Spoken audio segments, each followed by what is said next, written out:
പോകുന്നത് doctor stone എന്ന് പറഞ്ഞ ജാപ്പനീസ് ആനിമി TV സീരീസിന്റെ സീസൺ 3 12ാമത്തെ എപ്പിസോഡാണ്. എല്ലാവരും എന്നോട് ഡോക്ടർ സ്റ്റോൺ ബാക്കി എക്സ്പ്ലെയിൻ ചെയ്യാൻ പറഞ്ഞിട്ടുണ്ടായിരുന്നു. സോ അങ്ങനെ ഞാൻ ഡോക്ടർ സ്റ്റോണുമായിട്ട് വന്നിരിക്കുകയാണ്. മാക്സിമം ഈ വീഡിയോക്ക് സപ്പോർട്ട് ചെയ്യുക, എന്നാലേ എനിക്ക് ഇതിന്റെ നെക്സ്റ്റ് എപ്പിസോഡ് റെക്കോർഡ് ചെയ്ത് അപ്ലോഡ് ചെയ്യാൻ വേണ്ടി തോന്നത്തുള്ളൂ. ഞാൻ കൂടുതൽ പറഞ്ഞു വിശ്വസിക്കാതെ നമുക്ക് നേരെ എക്സ്പ്ലനേഷനിലേക്ക് കാണിക്കുന്നത് പ്ലാറ്റിനം നമ്മുടെ സേക്കുവിന് കിട്ടി. സോ അത് യൂസ് ചെയ്തുകൊണ്ട് തന്നെ നൈട്രിക് ആസിഡ് സേക്കു ഉണ്ടാക്കുകയാണ്. ഞങ്ങൾക്ക് മുമ്പ് ഒരു ഗ്രീൻ ലൈറ്റ് മനുഷ്യരെ എല്ലാവരെയും കല്ലാക്കി മാറ്റിയിട്ടുണ്ടായിരുന്നു. ഒരു തന്നെ ഈ ഐലൻഡിലേക്ക് വരുന്ന സമയത്ത് കിങ്ഡം ഓഫ് സയൻസിന്റെ മെമ്പേഴ്സും കല്ലായി മാറിയിട്ടുണ്ടായിരുന്നു. കിങ്ഡം ഓഫ് സയൻസിന്റെ പെട്രിഫിക്കേഷൻ നടത്തുന്ന ആർമിയുമായിട്ടുള്ള ഒരു ഫൈറ്റ് ഇവിടെ വെച്ച് തുടങ്ങുകയാണ്. നൈട്രിക് ആസിഡ് ഉള്ളത് കൊണ്ട് തന്നെ അത് യൂസ് ചെയ്ത് നമുക്ക് ഗൺ പൗഡർ ഉണ്ടാക്കാം. സോ അത് വെച്ച് ഒരുപാട് ഗണ്ണുകൾ നമുക്ക് ഉണ്ടാക്കാം എന്ന് നമ്മുടെ ഗെന്ന് പറയുകയാണ്. നമുക്ക് ഉണ്ടാക്കാൻ വേണ്ടി പറ്റത്തില്ല, അതൊക്കെ ഉണ്ടാക്കണമെങ്കിൽ നമുക്കൊരു ഫാക്ടറി തന്നെ വേണം. ഉള്ളത് കുറച്ച് നൈട്രിക് ആസിഡ് മാത്രമാണ്. അത് വെച്ച് കുറച്ച് പേരെ മാത്രം നമുക്ക് റിവൈവ് ചെയ്യാം. നമ്മൾ അടുത്തതായിട്ട് റിവൈവ് ചെയ്യാൻ വേണ്ടി പോകുന്നത് കാസ്കിനെയാണ്. നമുക്ക് ഡ്രോൺസ് ഉണ്ടാക്കാൻ അങ്ങേരുടെ ഹെൽപ്പ് വേണം. സ്റ്റാച്ചു ആയിട്ടുണ്ടായിരുന്ന കാസ്കിയുടെ ബോഡി പാർട്സ് എല്ലാം കൂടെ സോൾജേഴ്സ് വെള്ളത്തിലേക്ക് എടുത്തിടുകയാണ്. എല്ലാം നമ്മുടെ സേക്കു സ്വീക്കൊക്കെ കാണുന്നുണ്ട്. സോ നമ്മുടെ ഗെന്ന് പറയുക പാർട്സ് ഒക്കെ ഇനി കണ്ടുപിടിക്കണമെങ്കിൽ ഓഷൻ കറണ്ട് വരണം. സോ ഓഷൻ കറണ്ട് എവിടെയാണ് വരുന്നതെന്ന് നമുക്ക് അറിയത്തില്ല.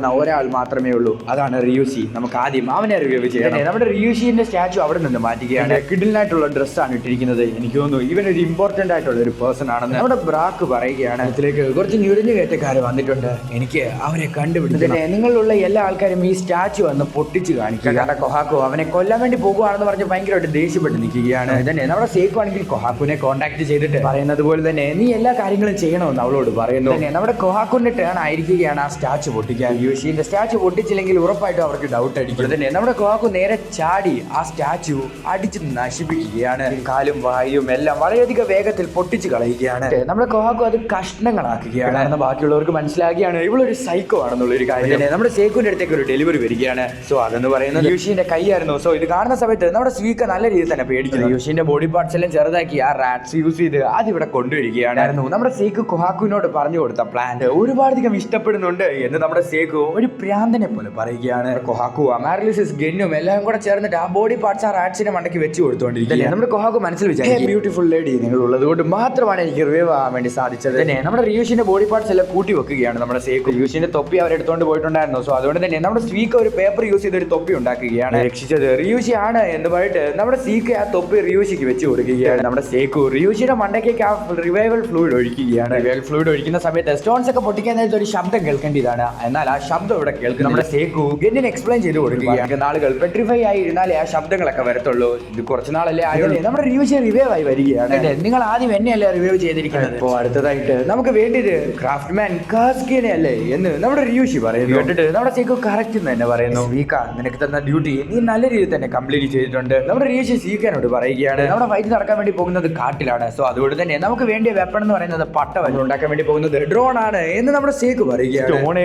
ഡ്രോണോ എന്ന് പറഞ്ഞിട്ട് നമ്മുടെ റിയൂഷി ഷോക്ക് ആകുകയാണ്. കിങ്ഡം ഓഫ് സയൻസിന്റെ പരിപാടി നമ്മൾ ഇവിടെ സ്റ്റാർട്ട് ചെയ്യാൻ വേണ്ടി പോവുകയാണ്. ഇതിലേക്ക് കുറച്ച് ഞൊറിഞ്ഞു കയറ്റക്കാരുണ്ടെന്ന് നമ്മുടെ ബാർക്കിനെ ബാക്കിയുള്ളവർക്ക് മനസ്സിലാക്കിയാണ്. കപ്പലിന് ചുറ്റും അവർ എപ്പോഴും നിൽക്കുകയാണ്. സമയത്ത് തന്നെ നമുക്ക് അങ്ങോട്ട് പോകണം, പക്ഷെ നൈറ്റ് വരെ നമുക്ക് നിൽക്കാൻ വേണ്ടി സാധിക്കത്തില്ലെന്ന് പറഞ്ഞിട്ട് നമ്മുടെ റിയൂഷി ഡ്രസ് എല്ലാം കൂടി അതിന്റെ അതിലോട്ട് എടുത്ത് ചാടുകയാണ്. വെള്ളത്തിനടിയിൽ നിന്ന് വെളിച്ചം കാണത്തില്ല, അതുകൊണ്ട് തന്നെ രാവിലെ തന്നെ പോകണം. വെള്ളത്തിനടിയിൽ ശ്വാസം പിടിച്ചു വെക്കാൻ വേണ്ടി സാധിക്കത്തില്ല. എനിക്ക് പറയുകയാണ് സ്കൂബ ഡൈവിംഗിന് യൂസ് ചെയ്യുന്ന ഓക്സിജൻ ടാങ്ക് നമ്മൾ ഉണ്ടാക്കാൻ വേണ്ടി പോവുകയാണെന്ന് തന്നെ നമ്മുടെ സേക്കുവാണെങ്കിൽ കാസ്കി ഉണ്ടാക്കിയ കാറിൽ നിന്ന് പാർട്സ് ഒക്കെ അടിച്ചെടുക്കുകയാണ്. നീ എന്താണ് ഇവിടെ ചെയ്യുന്നതെന്ന് നമ്മുടെ ഗെന്നെ ചോദിക്കുന്ന സമയത്ത് പുതിയ പാർട്സ് ഒന്നും ക്രിയേറ്റ് ചെയ്യാൻ വേണ്ടി നമ്മുടെ ഈ സമയമില്ല. തന്നെ ഉണ്ടാക്കിയ പാർട്സ് വെച്ച് തന്നെ നമുക്ക് ഈ കാര്യങ്ങളൊക്കെ ക്രിയേറ്റ് ചെയ്യാം. ഓക്സിജൻ ടാങ്ക് എന്ന് നമ്മുടെ സേക്കു പറയുന്ന സമയത്ത് ഈ കുരൽ എങ്ങനെയാണ് ഓക്സിജൻ ടാങ്ക് ആകുന്നത് എന്ന് നമ്മുടെ ഗെൻ ചോദിക്കുന്ന സമയത്ത് ചെയ്ത് നോക്കിയിട്ടുള്ളതാണ്. ഇതിന്റെ അകത്തിൽ പ്രഷർ അത്യാവശ്യം നല്ല രീതിയിൽ തന്നെ താങ്ങിയ. നീ എന്ത് കാര്യം പറഞ്ഞാലും ശരിയാണ്, കാരണം നീ റോക്കറ്റ് വരെ ക്രിയേറ്റ് ചെയ്ത ഒരാളല്ല. നമ്മുടെ സേക്കു ഓക്സിജൻ ടാങ്കും ക്രിയേറ്റ് ചെയ്യുകയാണ്. നീ കുറച്ച് കാര്യങ്ങളും കൂടെ ചെയ്യണം എന്ന് പറഞ്ഞിട്ട് നമ്മുടെ സേക്കു ആണെങ്കിൽ കാസ്കി ഉണ്ടാക്കി ആ കാറിൽ നിന്ന് ഒരുപാടധികം പാർട്സുകൾ അഴിച്ചെടുക്കുകയാണ്. റിവൈവായി തിരിച്ചു വരുന്ന സമയത്ത് ഈ കാര്യങ്ങളെല്ലാം ഫിക്സ് ചെയ്തോളും എന്ന് നമ്മുടെ സേക്കു പറയുന്നു. പരിപാടി എന്ന് പറയുന്നത് ഓക്സിജൻ സിലിണ്ടറിന്റെ അകത്തിലേക്ക് ഓക്സിജൻ കയറ്റണം എന്നുള്ളതാണ്. ഒരു പമ്പ് പോലത്തെ ഒരു സാധനം നമ്മുടെ സേക്കു ക്രിയേറ്റ് ചെയ്യുകയാണ്. നമ്മുടെ സ്പീക്കർ ചെയ്ത് നോക്കുന്ന സമയത്ത് ഇത് വളരെയധികം സിമ്പിൾ ആണല്ലോ എന്ന് പറയുന്നു. അതുപോലെ തന്നെ നമ്മുടെ ഗെന്നും വളരെയധികം സിമ്പിൾ ആണെന്ന് പറയുന്നു. ആദ്യമൊക്കെ വളരെയധികം സിമ്പിൾ ആയിരിക്കും, മുന്നോട്ട് പോകുന്നതിനനുസരിച്ച് അത് ഒരുപാടധികം പാടാകും. അതേ സമയത്ത് തന്നെ അതിന്റെ അതിലേക്ക് ഓക്സിജൻ ഫില്ല് ചെയ്യാൻ വേണ്ടി അവരെ കൊണ്ട് സാധിക്കില്ല. ഫില്ല് ചെയ്യാൻ വേണ്ടി അവർ മാക്സിമം കിടന്ന് കഷ്ടപ്പെട്ടുകൊണ്ടിരിക്കുകയാണ്. തന്നെ ഓക്സിജൻ സിലിണ്ടർ ഹീറ്റ് ആവാതിരിക്കാൻ വേണ്ടി വെള്ളവും ഒഴിക്കുന്നുണ്ട്. 10 മണിക്കൂറുകൾ കഴിയുകയാണ്. 10 മിനിറ്റ് വെള്ളത്തിനടിയിൽ നിൽക്കാൻ വേണ്ടിയുള്ള ഓക്സിജൻ സിലിണ്ടർ നമ്മുടെ സേക്കു ക്രിയേറ്റ് ചെയ്യുകയാണ്. വെള്ളത്തിനടിയിൽ ചെലവഴിക്കാൻ വേണ്ടി സാധിക്കുന്നത് വെറും 10 മിനിറ്റുകൾ മാത്രമാണ്.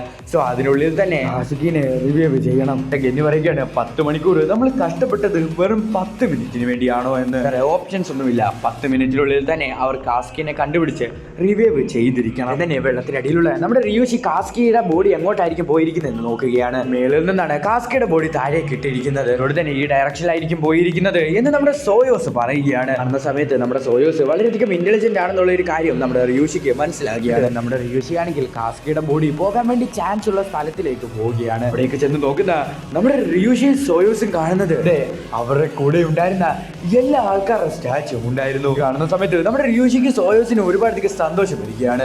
നമ്മുടെ സേക്കുവിന് സിഗ്നൽ അവർ കൊടുക്കുകയാണ്. അത് 3 ജെല്ലി ഫിഷ് ആയിരുന്നു. നമ്മുടെ സേക്കു പറയുകയാണ് അവരെല്ലാ ആൾക്കാരെ കണ്ടുപിടിച്ചെന്ന്. നമുക്ക് എല്ലാ ആൾക്കാരെയും റിവൈവ് ചെയ്യാൻ വേണ്ടി സാധിക്കത്തില്ല. നമുക്ക് ആദ്യം തന്നെ കാസ്കിനെയാണ് കൊണ്ടുവരേണ്ടത്. കാസ്കിയുടെ ബോഡി ആണെങ്കിൽ പകുതി മണ്ണിനടിയിലേക്ക് നിൽക്കുകയാണ്. കാസ്കിനെ റിയൂഷും സോയോസും കൂടെ ചേർന്ന് അവിടെ നിന്ന് എടുക്കാൻ വേണ്ടി ശ്രമിക്കുന്നുണ്ടെങ്കിലും അവരെയും കൊണ്ട് സാധിക്കുന്നില്ല. കണ്ടുപിടിച്ചു. എന്നിട്ടും എന്തുകൊണ്ടാണ് അവർ കാസ്കിനെ റിവൈവ് ചെയ്ത് വരാത്തത്? നേരം കൂടെ ഓക്സിജൻ ഉണ്ടെന്ന് പറഞ്ഞിട്ട് നമ്മുടെ സേക്കു കാൽക്കുലേറ്റ് ചെയ്യുന്ന സമയത്ത് ഇനി വെറും 4 മിനിറ്റും കൂടെ അവർക്ക് ഓക്സിജൻ ലഭിക്കത്തുള്ളൂ. മിനിറ്റ് കൂടെ ഉള്ളെന്നുള്ള ഒരു കാര്യം നമ്മുടെ റിയൂഷിക്ക് സിഗ്നൽ ആയിട്ട് കൊടുക്കുകയാണ്. റിയൂഷിക്ക് ഒരു കാര്യം മനസ്സിലാക്കിയാണ്, കാസ്കിനെ ഇപ്പൊ റിവൈവ് ചെയ്യാൻ വേണ്ടി സാധിക്കത്തില്ല. അവിടെ തന്നെ നമ്മുടെ സേക്കുവിന് ബാക്കിയുള്ള ടീമുകൾക്കും ഒരു സിഗ്നൽ കൊടുക്കുകയാണ്.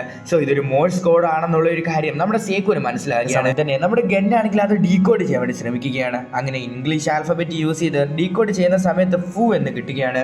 സോ അവർക്ക് ആവശ്യമായിട്ടുള്ള ഒരു കാര്യം റിവൈവൽ ഫ്ലൂയിഡ് ആണെന്നുള്ള ഒരു കാര്യം അവർക്ക് മനസ്സിലാക്കിയാണ്. റിവൈവൽ ഫ്ലൂയിഡ് നമ്മുടെ റിയൂഷിക്ക് കൊടുക്കുകയാണ്. ഫ്ലൂയിഡ് എടുത്തുകൊണ്ട് നമ്മുടെ റിയൂഷി ആണെങ്കിൽ തൈജു ഉള്ള സ്ഥലത്തിലേക്ക് പോവുകയാണ്. തൈജുനാണെങ്കിൽ ഒരുപാടധികം സ്ട്രെങ്ത് ഉണ്ട്. അതുകൊണ്ട് തന്നെ തൈജുനെ യൂസ് ചെയ്തുകൊണ്ട് കാസ്കിയുടെ ബോഡി വെള്ളത്തിനടിയിൽ നിന്നും വെളിയിലേക്ക് കൊണ്ടുവരാൻ വേണ്ടി സാധിക്കും. വെച്ചാൽ വെള്ളത്തിനടിയിൽ വെച്ച് റിവൈവൽ ഫ്ലൂയിഡ് ഓപ്പൺ ചെയ്താൽ അത് ഉറപ്പായിട്ട് വെള്ളത്തിനടിയിൽ മിക്സ് ആകും. അതെങ്ങനെയാണ് ഇവൻ ചെയ്യാൻ വേണ്ടി പോകുന്നത് എന്ന് പറഞ്ഞ് നമ്മുടെ സോയസ് നോക്കുന്ന സമയത്ത് നമ്മുടെ റിയൂഷി ആണെങ്കിൽ ഓക്സിജൻ സിലിണ്ടറിന്റെ അകത്തിൽ യൂസ് ചെയ്ത് അവിടെ ഒരു സ്പേസ് ഉണ്ടാക്കിയാണ്. എന്നിട്ട് റിവൈവൽ ഫ്ലൂയിഡ് ഒഴിക്കാൻ വേണ്ടി പോകുന്ന സമയത്തായിരുന്നു നമ്മുടെ തൈജുവിന് ഒരു കൈ ഇല്ലെന്നുള്ള ഒരു കാര്യം മനസ്സിലാക്കുന്നത്. തന്നെ നമ്മുടെ സോയോസ് തൈജുവിന്റെ കൈ അവിടെ കറക്റ്റ് ആയിട്ട് കൊണ്ടുവെക്കുകയാണ്. നമ്മുടെ റിയൂഷി തൈജുവിനെ റിവൈവ് ചെയ്യാൻ വേണ്ടി റിവൈവൽ ഫ്ലൂയിഡ് അവിടെ ഒഴിക്കുകയാണ്. സമയത്ത് തന്നെ നമ്മുടെ തൈജു അവിടെ വെച്ച് റിവൈവ് ആവുകയാണ്.